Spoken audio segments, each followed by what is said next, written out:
الجبال الشاهقات على المدى تخشعن عند Bismillahirrahmanirrahim. Assalamualaikum warahmatullahi wabarakatuh. Alhamdulillah, syukur kembali kita ucapkan kepada Allah Subhanahu wa taala yang masih memberikan kesempatan kepada kita untuk kembali mengkaji hadis-hadis baginda Nabi sallallahu alaihi wasallam. Hari ini kita membaca hadis yang ke-13 dari buku 40 hadis dari 40 kitab dalam Ihya Ulumuddin. Hadis tersebut berbunyi, "Man talaba ad-dunya halalan wa ta'affufan 'anil mas'alati wa sa'yan 'ala 'ayalihi wa ta'attufan 'ala jarihi laqiyallaha wa wajhuhu kal qamari lailatal badri."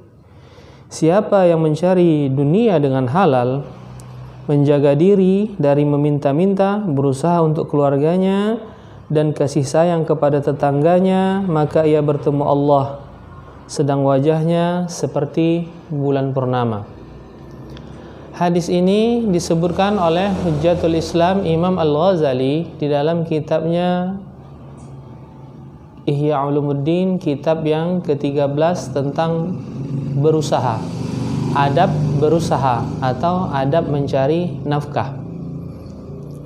Nah, manusia itu sebenarnya menurut beliau dibagi menjadi 3 golongan. Yang pertama, orang yang kecenderungannya itu kepada dunia sehingga terlupakan akhiratnya, sibuk dengan keduniaannya. Maka Imam Al-Ghazali mengatakan ini adalah orang yang celaka. Kemudian yang kedua adalah orang yang kecenderungannya itu kepada keakhiratan, sibuk dengan keakhiratannya sehingga terlupakan dunianya. Maka ini adalah orang yang beruntung. Nah, jenis yang ketiga yaitu yang sederhana, kata Imam Al-Ghazali, yaitu dia mencari dunianya untuk akhiratnya. Jadi antara golongan yang pertama dan yang kedua tadi. Nah, yang disebut sederhana di sini tentunya pencariannya atau usahanya itu adalah benar. Artinya pekerjaannya itu pekerjaan yang halal. Jika dia mengatakan aku mencari dunia untuk akhirat tapi pekerjaannya tidak halal, maka tidaklah termasuk golongan ini. Ada sebuah riwayat yang menarik dari At-Tabrani. Disebutkan bahwa suatu hari Nabi SAW lagi duduk-duduk dengan para sahabat beliau. Tiba-tiba lewat seorang pemuda yang tabah dan rajin sekali bekerja. Pagi-pagi sekali dia sudah keluar bekerja. Lalu ada di antara sahabat baginda Nabi SAW yang berkomentar, celakalah orang ini. Andaikan waktunya, kesungguh-sungguhannya itu digunakan untuk akhirat. Akhirnya Rasulullah menegur, jangan kalian berkata seperti itu.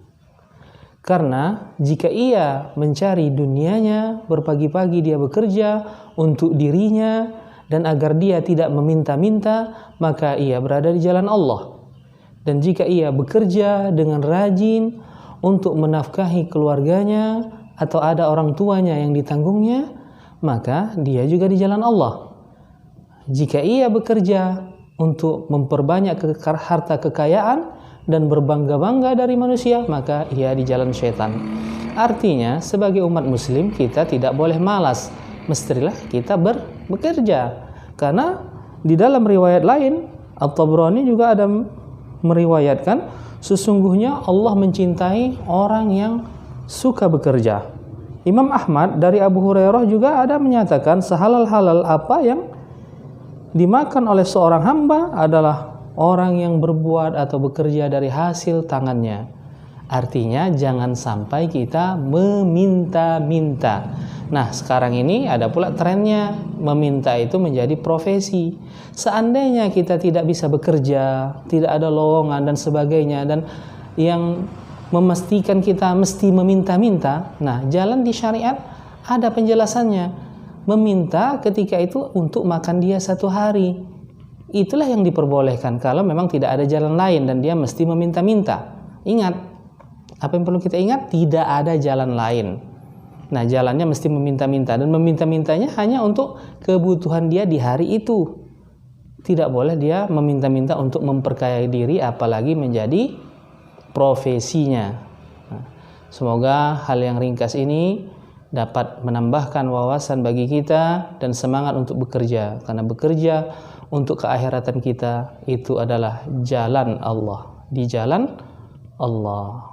Wabillahi taufiq wal hidayah. Assalamualaikum warahmatullahi wabarakatuh.